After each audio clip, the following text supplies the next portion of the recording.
Anda kembali menyaksikan Kilas Kompas bersama saya Andri Sinaga. Saudara Kepala Kantor Komunikasi Kepresidenan Republik Indonesia Hasan Nasbi memastikan pembangunan ibu kota Nusantara masih jadi prioritas di tengah efisiensi anggaran besar-besaran oleh Presiden Prabowo Subianto. Pihaknya menegaskan proyek pembangunan IKN tetap berlanjut.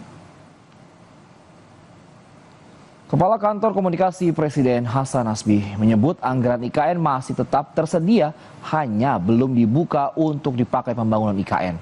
Istana memastikan pemerintah mempersiapkan dana sebesar 48 triliun rupiah untuk membangun IKN 5 tahun ke depan. Pernyataan ini merespons pernyataan Menteri Pekerjaan Umum Dodi Hanggodo yang menyebut anggaran pembangunan IKN di kementeriannya diblokir.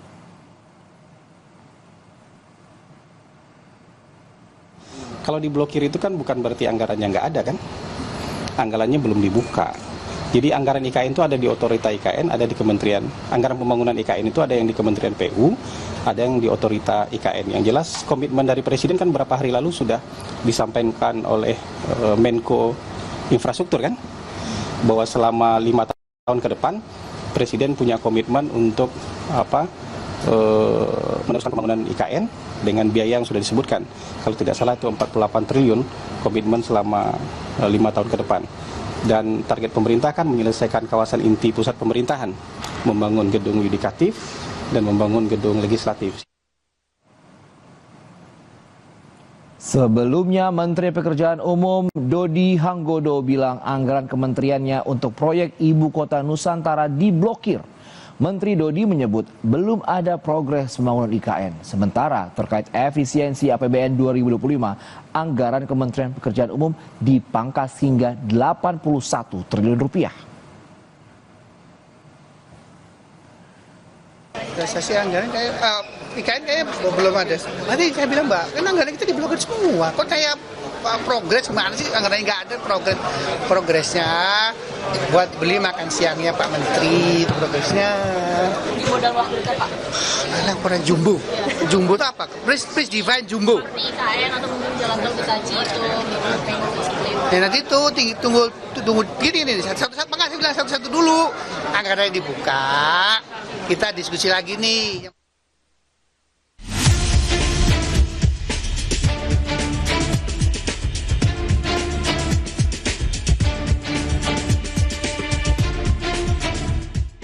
Proyek pembangunan Ibu Kota Nusantara menjadi polemik usai kabar anggarannya diblokir. Sebelumnya, Kementerian Pekerjaan Umum menyatakan ada efisiensi anggaran termasuk proyek IKN. Anggota Komisi 5 DPR RI fraksi PAN Bakri membenarkan bahwa anggaran Kementerian PU memang dipangkas hingga 81 triliun rupiah. Namun pihaknya memastikan dari anggaran 29 triliun yang tersisa di Kementerian PU masih termasuk anggaran pembangunan IKN, namun belum diketahui berapa besarannya. Ya, pada saat pembahasan anggaran yang 29,57 T itu ada di situ pos 1,16 T, diantaranya di situ ada pembangunan untuk IKN sarana prasarana sekolah, puskesmas. Nah, sebenarnya dari 110 yang diblokir 81 jadi pertanyaan 81 apa isinya. Nah, yang jelas untuk 2025 Kementerian PUPR sebenarnya sudah menganggarkan di situ. Cuma belum tahu nilainya berapa. Karena terjadinya efisiensi ini, makanya DPR sama pemerintah coba mengkaji lagi. Direktur Eksekutif Indef, Esther Sri Astuti menilai dengan dipangkasnya anggaran Kementerian PU menjadi sinyal bahwa pembangunan IKN bukan lagi prioritas. Menurutnya, prioritas pemerintah kini tengah berada pada program makan bergizi gratis. Ini adalah signal ya bahwa anggaran IKN ini memang bukan prioritas yang seperti tadi dikatakan gitu ya. Kalau disuruh milih IKN sama MBG, kalau pengen dua-duanya ya itu berat gitu kan. Nah, untuk saat ini yang jadi prioritas adalah MBG gitu. Nah, terlebih nanti ada IKN nanti diberikan tambahan yang seperti tadi dikatakan Pak Bakri sama Pak Hartono sekitar 48,8 triliun.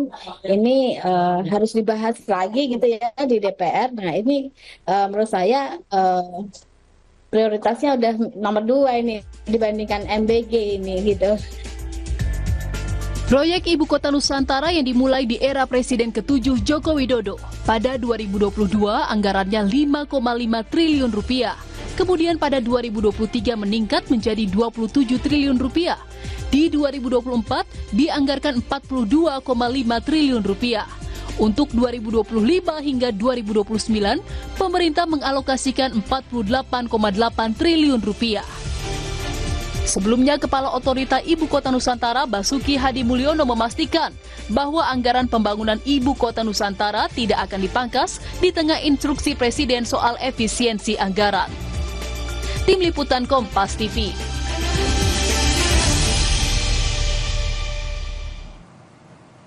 Kita ke sorotan lainnya, Saudara. Menteri Koordinator Pemberdayaan Masyarakat yang juga Ketua Umum PKB mengaku belum mengetahui adanya reshuffle Kabinet Presiden Prabowo. Namun, Caimin menyebut wajar jika setiap saat ada evaluasi dan mereka yang tidak sesuai visi dan misi Presiden bisa dicopot.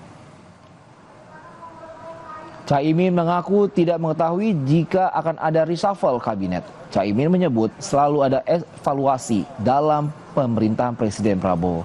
Caimin menambahkan Presiden Prabowo pro rakyat dan mereka yang tidak satu visi dengan Presiden bisa saja diganti. Gimana Pak rencananya Pak Prabowo mau lakukan reshuffle ini? Iya Gus, saya kok belum dengar ya. Ya wajar sih setiap saat evaluasi, itu wajar. Terus pokoknya semua, siapapun yang dablek menyalahgunakan anggaran di luar apa yang menjadi prioritas Presiden akan diganti. Ada bocoran Gus siapa? Ya belum tahu, pasti akan dievaluasi. Saya nggak tahu ya. Sementara itu, Kepala Kantor Komunikasi Kepresidenan Hasan Nasbi menanggapi sinyal reshuffle dari Presiden Prabowo Subianto. Menurutnya soal kepastian perombakan kabinet yaitu kewenangan Presiden. Teguran Presiden terhadap menteri yang tidak bekerja untuk rakyat merupakan peringatan kepada seluruh pembantu Presiden di kabinet agar bekerja seirama demi kepentingan rakyat. Hasan juga membantah jika teguran Presiden Prabowo ditunjukkan bagi menteri tertentu. Yang paling tahu soal reshuffle itu di Republik ini hanya Pak Presiden. Jadi ini kan sepenuhnya kewenangan Pak Presiden. Jadi soal kapan waktunya, siapa orangnya, itu betul-betul hanya Presiden yang tahu. Jadi siapapun itu ya yang tidak mau seirama gerak langkahnya bersama Presiden, ya nanti akan dapatkan evaluasi dari Presiden. Jadi bukan ditujukan ke orang-orang tertentu hari ini gitu. Sebelumnya, saat menghadiri puncak peringatan hari lahir ke-102 Nahdlatul Ulama di Istora Senayan, selain melempar sinyal akan menindak para pembantu dan aparat yang bandel selama 100 hari pemerintahannya, Presiden Prabowo juga bilang akan menyingkirkan mereka yang tidak mau bekerja untuk rakyat. Kedua pernyataan Prabowo di momen HUT ke-102 NU ini memperkuat sinyal akan ada perombakan kabinet dalam waktu dekat. Bersih dan benar, yang bekerja dengan benar. Jadi saya ingin tegakkan itu, ya. Jadi kepentingan hanya untuk bangsa rakyat, tidak ada kepentingan lain. Yang tidak mau bekerja benar-benar untuk rakyat, ya saya akan singkirkan. Ya, mau lebih jelas lagi? Memasuki usia yang ke-62 tahun, syukuran Kompas Gramedia kembali digelar dengan mengangkat tema KG Retro Remix. Informasi hadir saja, tetaplah bersama kami.